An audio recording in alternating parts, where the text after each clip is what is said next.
욥기 42장 1절부터 6절까지입니다. 제가 읽죠.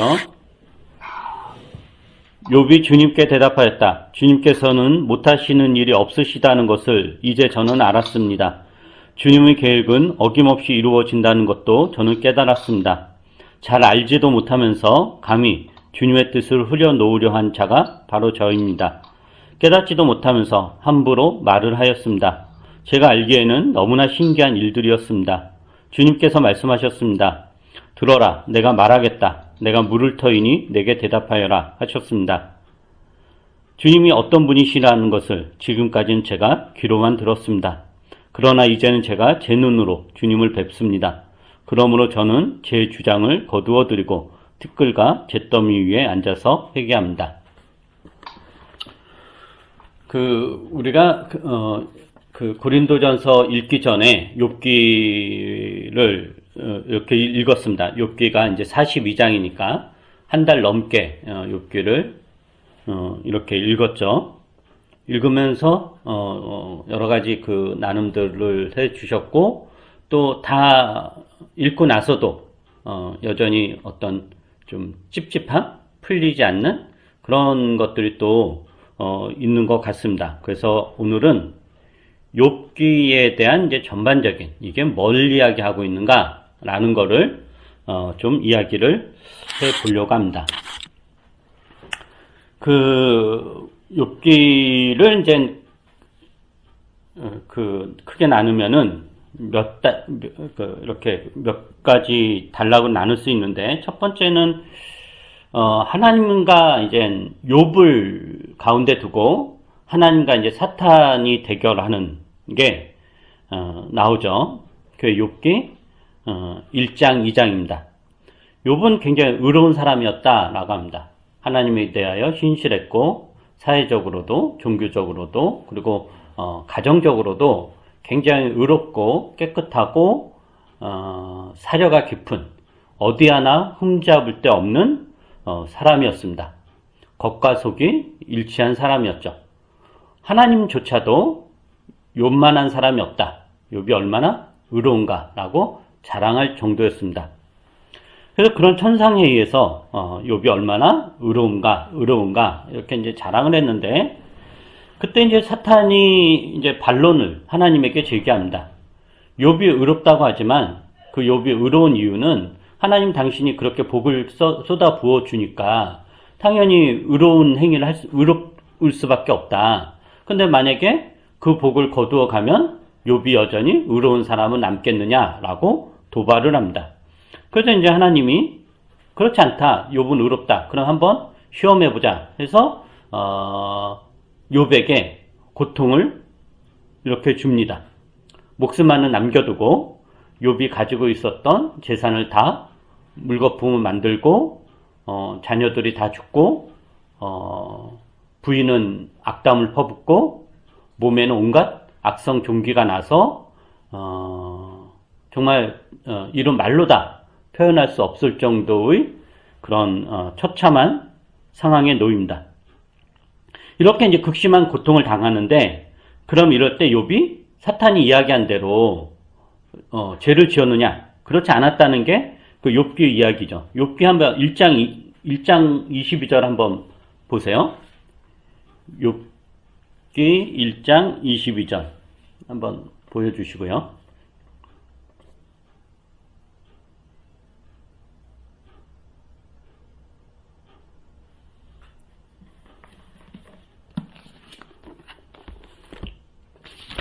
욥기 1장 22절을 그럼 제가 한번 읽어보겠습니다. 이렇게 욥은 이 모든 어려움을 당하고서도 죄를 짓지 않았으며 어리석게 하나님을 원망하지도 않았다. 22절, 죄를 짓지 않았다라는 거죠. 그가 가진 걸 다 빼앗겼어도, 고난을 당했어도 하나님 원망하지 않았다라고 하는 거예요. 그래서 이제 사탄이 다시 또 재도전을 하죠. 재산 정도 빼앗는 것은 안 된다. 그 사람을 완전히 다 이렇게 욥의 몸을 완전히 쳐야 된다라고 해요. 그래서 욥이 하나님께서 생명만은 건드리지 말고 욥의 몸을 치라라고 이제 허락을 합니다. 욥이 이제 극심한 또 고통을 당하죠. 그러자 그것에 대해서 욥이 또 어떻게 했느냐? 2장 10절에 보면은 이런 이야기합니다. 그러나 욥은 이렇게 대답하였다. 당신까지도 어리석은 여자들처럼 말하는구려. 우리가 누리는 복도 하나님께로부터 받았는데 어찌 재앙이라고 해서 못 받는다 하겠소. 이렇게 하여 욥은 이 모든 어려움을 당하고서도 말로 죄를 짓지 않았다 라고 이렇게 합니다. 이렇게 이제 이 장의 내용이 이제 끝나요. 그러니까 지금 이게 어떤 내용이냐면은 1장, 2장은 어떤 거냐면은 하나님과 욥을 가운데 놓고 하나님과 사탄의 대결에서 사탄이 패배하는 겁니다. 하나님은 욥이 의롭다라고 하였고 사탄은 욥이 그렇게 복을 받았으니까 의로운 척 하는 거지 실제로 그 복을 빼앗으면 욥은 죄를 지을 거다. 그런데 2장, 그러니까 1장도 그렇고 2장도 그렇고 욥이 그 어떤 죄도 그런 극심한 고통을 당했어도 어떤 죄를 짓지 않았다라고 끝납니다. 그러니까 1장, 2장에서 그 사탄의 패배로 끝나는 거죠. 그래서 여러분이 욥기를 읽을 때 이해해야 될 것은 그 다음에 이제 그 2장 말에 이제 친구들이 찾아오고 쭉 3장부터 욥과 친구들의 대화가 나오고 욥이 원망도 하고 막 그런 이야기가 나오잖아요. 그거는 사탄하고는 아무런 상관이 없는 거예요. 즉 하나님과 사탄, 욥을 가운데 놓고 하나님과 사탄이 대결했는데 사탄이 전격적으로 패배한 것은 2장에서 끝나는 거예요. 그러니까 3장의 내용하고는 사탄하고는 아무런 상관이 없는 거다라는 거예요. 왜냐면은 3장부터는 사탄은 등장하지 않아요. 심지어 욥의 마지막인 42장에도 사탄은 전혀 등장하지 않거든요. 그냥 2장으로 이제 끝나는 거다라는 거예요. 왜 이야기하냐면 가끔 어떤 사람들은 하나님과 사탄의 욥을 가운데 놓고 하나님과 사탄의 대결이 욥기 끝까지 가는 걸로 오해를 해요. 근데 전혀 이제 그렇지 않다라고 하는 거죠. 그래서 3장부터는 전혀 다른 차원의 이야기야. 즉 1장, 2장의 내용이 연속되는 게 아니라 전혀 이제 다른 차원의 이야기가 이제 시작된다라는 것을 여러분 이제 생각을 하셔야 돼요. 그 다음에 이제 두 번째 2부가 3장부터, 그러니까 2장 말에 이제 친구들이 이제 방문하죠. 욥과 이제 새 친구들이 나오는데 욥이 이제 고통을 겪고 있다라는 소식을 이제 들어요. 그래서 그 새 친구들이 욥을 위로하고자 방문을 해요. 근데 어느 정도로 이제 심각했냐라면은 한마디도 건네지 못할 정도로 욥의 상황이 이제 처참한 거죠. 그래서 보면 밤낮 1회 동안, 7일이죠. 밤낮 1회 동안을 그 친구들이 욥과 함께 땅바닥에 앉아서 아무 말도 못했다라고 그래요. 그 정도로 이제 처참한 그런 상황인 거죠. 그리고 나서 이제 1회가 이제 지난 거예요. 그때 이제 욥이 이제 드디어 말을 해요.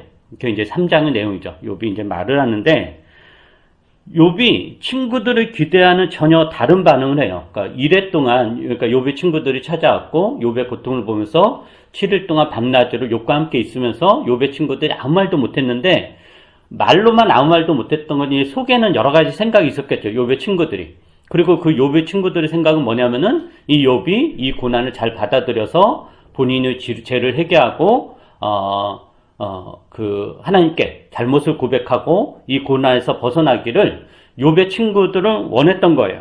그래서 욥이 그런 이야기를 이제 할 거다. 즉, 내가 잘못했고, 내가 잘못 살았고, 나는 잘 살았다고 생각을 했는데, 내가 이런 부분에서 죄를 저지른 것 같다. 이런 고백을 하고, 그럼 친구들은, 괜찮다. 이건 하나님께 회개하면, 이런 아름다운 그림으로 끝날 줄 알았는데, 욥이 자신의 죄를 회개하고 하나님께 용서를 이루기는커녕 나는 아무런 잘못 없고, 그래서 3장에서 어떤 이야기 하냐면은 자신의 태어남을 저주해요. 왜 내가 태어났는가? 그리고 자신의 태어남을 저주하고 원망을 하죠.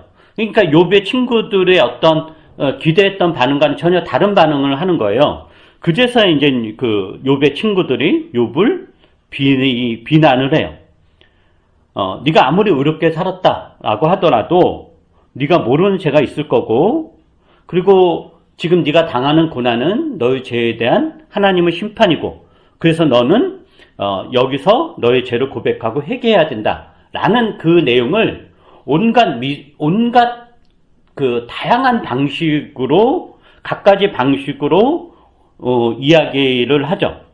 그래서 이 사람들이, 그러니까 이 세 친구들이 가지고 있어 핵심적인 것은 이거. 욥기 4장 볼까요?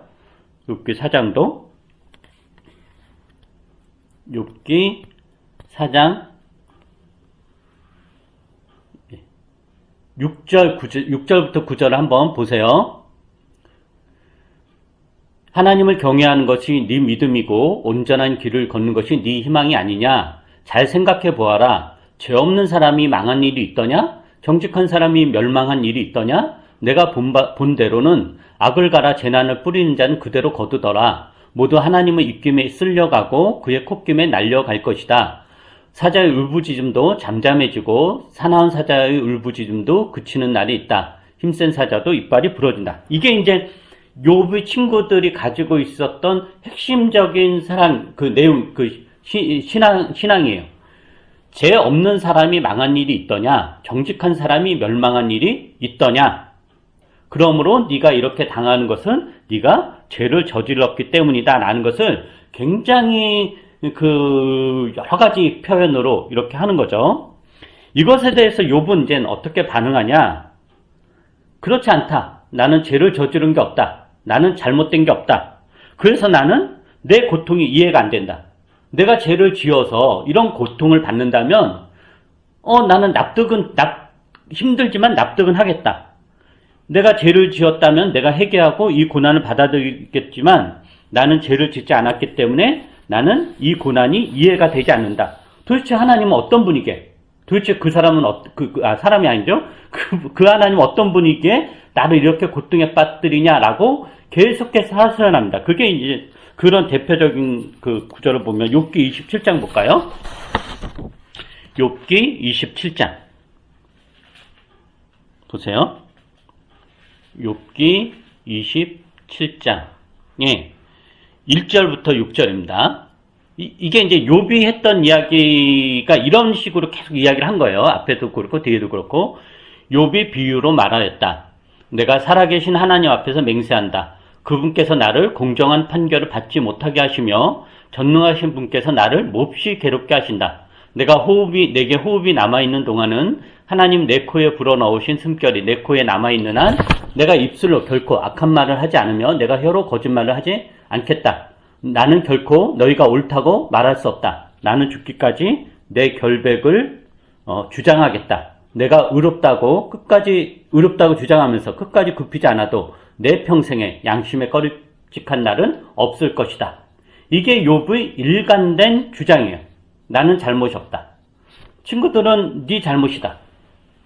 우린 너를 안다. 너의 잘못이다 라고 하고 욥은 끝까지 내 잘못은 없다. 그래서 왜 하나님은 이렇게 아무 잘못도 없는 나를 이렇게 괴롭게 하냐? 도대체 내가 뭐길래? 차라리 내가 태어나지 않았으면 좋겠다.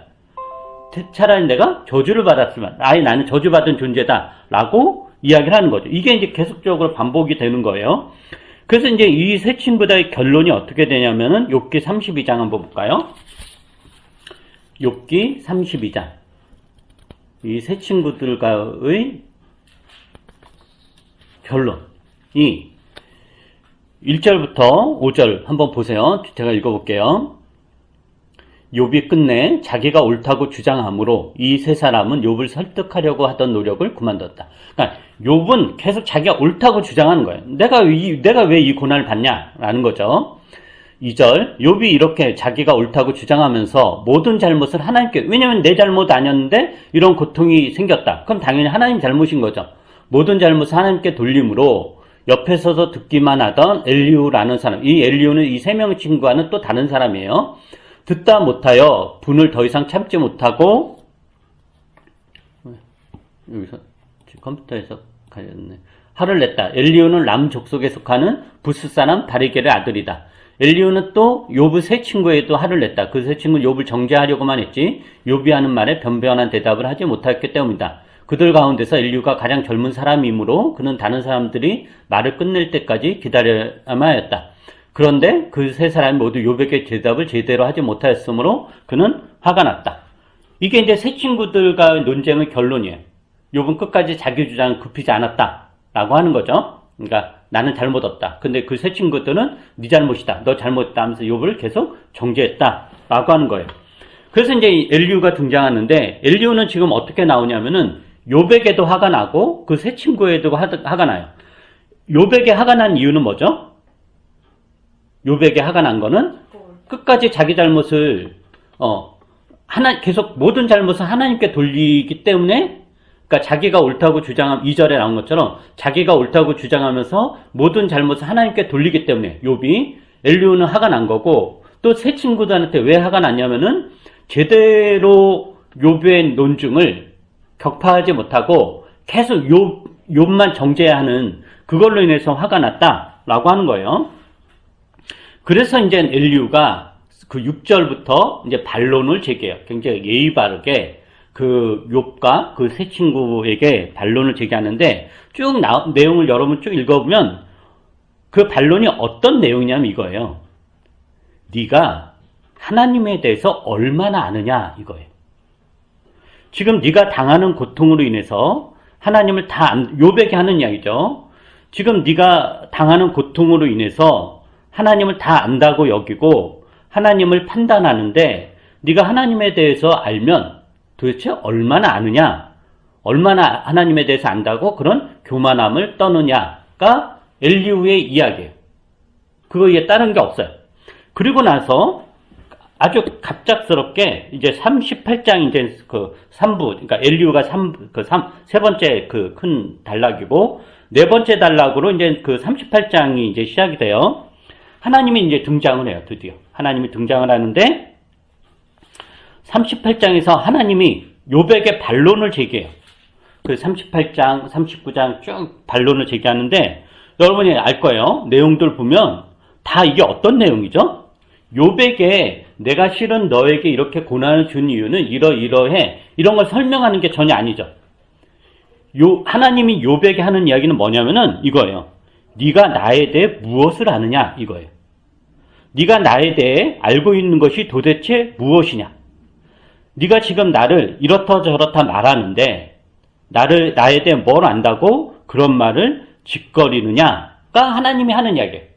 엘리후가 하는 이야기가 같아요. 엘리후도 그러죠. 욥에게 네가 하나님에 대해서 뭘 아느냐였고, 하나님도 욥에게 나타나서 막 그 동물들 하마 뭐 그 리얼하다 막 큰 거 다 이야기하잖아요. 그런 것조차도 모르는 네가 나에 대해서 얼마나 안다고 나에 대해서 가타부타 이런저런 말을 하느냐가 하나님이 욥에게 하는 반론이에요. 근데 이 반론을 듣고 42장에서 오늘 읽은 본문이죠. 욥이 회개를 해요. 회개를. 그러니까 여러분이 이게 이제 이해가 안 될 거예요.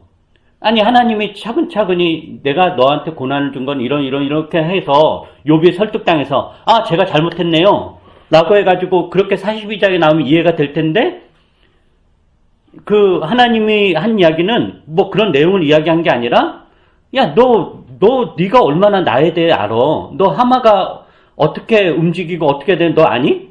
모르잖아. 근데 심지어 나에 대해서 지금 안다고 그래? 나에 대해서 뭘 알아? 이 말을 듣고 욥이 회개를 했다라고 하는 거예요. 그럼 이제 이게 뭔가라는 것을 오늘 좀 이야기를 하려고 하는 거예요. 우선은 욥의 친구들이 이제 잘못했죠. 하나님이 그 친구들에게 심판을 하셨고, 욥의 친구들이 그러니까 욥을 위로한다고 하는 이 세 명의 친구들이 여러 가지 이야기로 욥에게 이야기를 했는데, 그 친구들이 이제 잘못했다라는 거는 우리가 다 아는 사실이에요. 그러면 이 친구들이 뭘 잘못했느냐? 그럴 때 그 전체적인 그 맥락은 뭐냐면은, 이 친구들은 욥에 대해 다 안다고 생각을 한 거예요. 즉, 욥이 당한 고통의 의미가 무엇인지, 그리고 왜 이 고난이 왔는지, 그리고 욥이 앞으로 무엇을 해야 되는지에 대해서 이 세 친구들은 다 알고 있다고 확신하는 거죠. 그죠? 이 고난이 왜 왔냐? 네가 죄를 지었기 때문이다. 그러니까 욥이 난 죄 진 적 없다. 그러면은 그것 자체가 죄다. 네가 모르는 죄가 있을 거다. 그러니까 욥 자신, 고난을 당하는 욥도 모르는 거를 그 친구들은 다 안다고 생각하는 거죠. 그리고 거기에서 벗어날 길도 안다고 생각을 하는 거예요. 네가 회개해야 된다. 네 죄를 고백하고 하나님께 겸손하게 무릎 꿇고 회개를 해야 된다. 라고 하는 거예요. 그러니까 이 세 친구들은 다 알고 있다고 확신하고 그 확신을 가지고 뭐예요? 욥을 정죄하죠. 계속 공격을 하는 거예요. 충조평판이라는 말이 있습니다. 정혜신 정신과 의사가 쓴 책에도 나오고 많은 이렇게 상담사들이 하는 이야기인데, 충조평판이 뭐냐면은 뭐의 약자냐면은 충고, 조언, 평가, 판단. 이게 이제 충조평판의 약자예요. 인간관계가 왜 이렇게 안 좋고 뭔가 이렇게 접촉이 잘 안 되는 이유는 뭐냐면은 사람들이 다 이 충조평판을 하기 때문이다 라는 거죠. 그러니까 사람이 진정으로 이제 치유되고 어떤 만남이 있으려면은 이 충조평판이 없어야 되는데, 그게 배제된 상태에서 사람과 접촉이 돼야 되는데, 다들 누군가를 만나면 충고하고 조언하고 평가하고 판단한다 라는 거죠. 그래서 이제 더 상처받고 더 힘들어진다라고 하는 건데, 근데 이제 여러분 곰곰이 생각을 해보세요. 우리가 누군가에 대해서 충고하고 조언하고 평가하고 판단하는 그 맥락은 뭘까요? 상대방에 대해서 다 안다고 생각하기 때문이에요. 그죠? 내가 너에 대해서 알아. 그래서 내가 이런 조언을 하는 거야. 내가 너에 대해서 알아. 그래서 내가 너에 대해서 이런 판단하고 하는 거야. 내가 너에 대해서 이렇게 알아. 그래서 이렇게 충고를 하는 거야. 즉 충고하고 조언하고 평가하고 판단. 이게 욥의 친구들이 하는 거잖아요. 이게 이 배경은 뭐냐면은 나는 너에 대해서 다 안다는 거예요. 그래서 이 확신이 크면 클수록 이 충조평판은 더 강해지는 거죠. 이게 욥의 친구들의 잘못이라는 거예요. 근데 욥은 계속 뭐라고 했죠? 너희들은 나에 대해서 모른다. 이 쥐뿔도 모르는 것들이 나에 대해 안다고 나불나불 대지 말라는 게 욥이 하는 이야기예요. 아무것도 모르는 것들이 감히 나에게 죄가 어떻고 회개가 어떻고 심판이 어떻고 어떻게 이런 이야기를 나한테 짓거리느냐. 이게 그러니까 단어들 표현들은 서로 이제 이 배운 사람들이니까 우아하게 오고 가고 있잖아요. 서로 디스를 하지만 내용은 그거예요. 그러니까 쌍욕을 하면서 니네가 나에 대해서 뭘 안다고 감히 나한테 죄를 지었네, 회개해야 되네, 이런 게 욥의 항변인 거예요. 자, 요 분위기를 기억을 해보세요. 그 다음에 이제 욥과 하나님과의 대화가 나오는 거죠. 욥이 그 친구들에게 한 이야기는 하나님에게 한 이야기이기도 하거든요. 근데 욥도 봐요. 하나님과의 관계에서 욥은 그 친구들이 자신에게 했던 것, 그 세 친구들이 욥에게 퍼부었던 것을 사실은 욥도 하나님에게 하고 있는 거예요. 즉 욥의 친구들이 욥에 대해서 잘 안다고 생각해서 욥을 비난했듯이 욥 역시도 자신에게 일어난 일에 대해 하나님에 대해서 잘 안다고 생각하며 하나님을 비난하고 원망하고 정죄한 거다라는 거예요. 그렇다면 욥과 이 세 친구와의 관계에서 이 세 친구에게 가졌던 욥의 답답함이라든가 화라든가 분노, 이게 욥과 하나님과의 관계에서 하나님이 욥에게 그러한 답답함과 화와 분노가 있을 거다라는 거죠. 그리고 그것을 표현하는 게 그 뒤에 42장, 38장인가, 거기서부터 나오는 하나님의 항변이에요. 그 하나님도 뭐라고 하는 거죠? 욥이 그 세 친구들에게 이야기했던 것처럼, 니네가 나에 대해 뭘 안다고 지금 나한테 짓거리느냐라고 했던 것처럼 하나님도 욥에게 네가 나에 대해 뭘 안다고 나에 대해서 짓거리느냐라고 하는 게 하나님의 답변인 거예요. 즉 욥은 세 친구들이 자신에 대해 잘 알지도 못하고 주절거리는 것에 인해 화가 났다면, 하나님은 욥이 자신에 대해서, 하나님에 대해서 잘 알지도 못하고 주절거리는 것에 인해서 화가 난 거고, 하나님은 그래서 욥에게 그러한 당신의 마음을 강력하게 표현하는 게 38장 이후의 전반적인 내용이다라는 거예요. 네가 나에 대해서 무엇을 아느냐? 하마가 새끼 낳는 것조차도 모르는 네가 나에 대해서 뭘 안다고 감히 나한테 이렇게 항변하고 떠드느냐라는 게. 그러니까 욥도 자기가 하나님을 알고 있다라고 확신했던 거죠. 그러니까 그 욥의 세 친구들 하나님은 이런 분이야라고 확신했던 것처럼 욥 자신조차도 하나님은 이런 분이야라고 확신했던 게 있던 거예요. 그것에 대해서 하나님이 깨트리는 거죠. 그렇지 않다라는 거. 그래서 욥이 42장 이제 결론에서 그런 고백을 하게 되는 거예요. 한번 볼까요? 42장 1절부터 6절.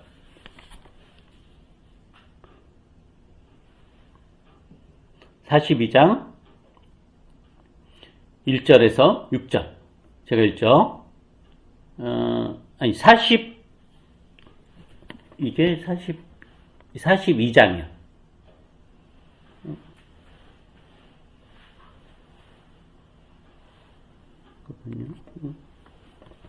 네네네, 맞습니다. 요거 1절부터 6절 제가 읽겠습니다. 욥이 주님께 이제 그 하나님의 그 이야기를 들은 거죠. 네가 나에 대해 뭘 아느냐를 다양한 방식으로 하나님이 이야기한 거예요. 욥이 이제 주님께 대답하였다.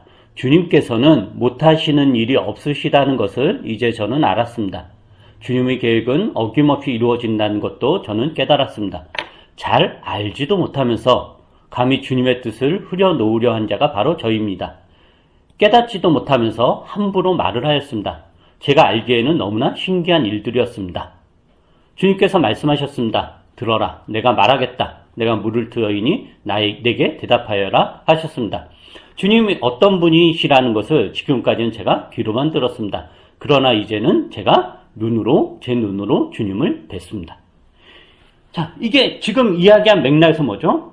잘 알지도 못하면서 내가 주님을 안다고 떠들었다라는 거예요. 잘 알지도 못하면서.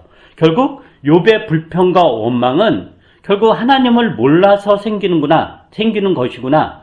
지금 나의 이 불평과 불만, 하나님에 대한 원망은 결국 내가 하나님에 대해서 몰라서 생기는 것이구나 라는 것을 알게 되고, 그것에 대한 욥이 이러한 하나님의 마음을 수용한 것, 이게 이제 드디어 그동안은 귀로만 들었는데 이제 눈으로 보게 되는 욥의 믿음이고 지혜인 것입니다.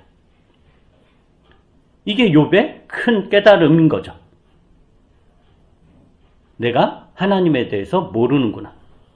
내가 지금까지 가졌던 하나님에 대한 원망과 불평과 왜 이런 고난이 닥치는가에 대한 어떤 의문과 그것 못 받아들임, 이런 모든 게 결국 내가 하나님을 나는 아직도 모르는구나 라는 것. 그래서 그것을 이제 수용하게 되었다라고 하는 거죠.